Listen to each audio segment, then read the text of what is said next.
deceptively cheesy, but hold the cheese, kale chip goodness. So first, start with a cup of cashews, and then we're going to soak them overnight. So just a little bit of advanced planning for this recipe. The soaking takes out the phytic acid and it makes them nice and creamy and soft for blending. And then you need a nice healthy sized bunch of kale. If you're buying in the supermarket, I would say buy 2 bunches. But once you wash your kale leaves really well, you then want to tear them into nice big chunks, because when you dehydrate them or cook them to dry them out, they're really going to shrink down a lot. See how big they are?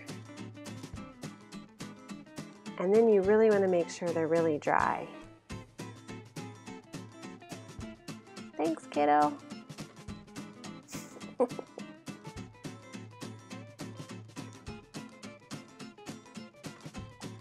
Okay, so now that we have our big, healthy sized chunks of kale,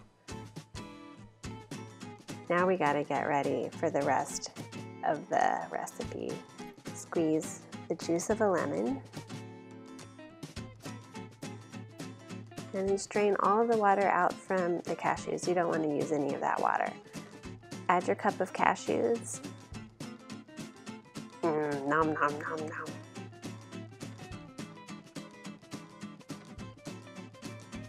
Quarter cup of Bragg's nutritional yeast. This is what gives it the cheesy flavor.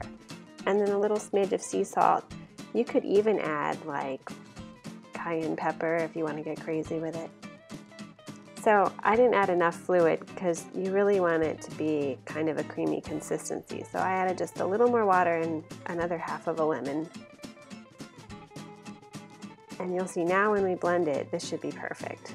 See, it's nice and creamy. You can see it moving around in the blender. So take that and dump it on top of your pile of kale. So now here comes the fun part. Really massage all that stuff in. Rub, rub, rub. So you see all those chunks? You don't want that. If that gets dehydrated on there, it's not going to taste good once it's done. It's going to be all crumbly. You just want it to have a nice thin, even coat. And then when you put it on your pan, you kind of want to spread it out so it's nice and even. So for these, I'm going to do this batch in the oven. I turn my oven to my lowest setting. For me, that's 170 degrees. And then overnight, or approximately 8 hours later, I take them out of the oven and they're crispy and delicious. I really like to use my dehydrator because there's air that flows from bottom and top. So when I set my dehydrator at 115 degrees, I can stack all of these trays with kale, and then it only takes 2 or 3 hours. I pull them out of the dehydrator and they're perfectly crispy, crunchy, delicious. Here you go, kid.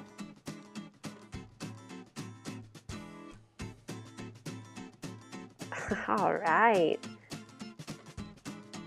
Delicious. Is that good, Paisley?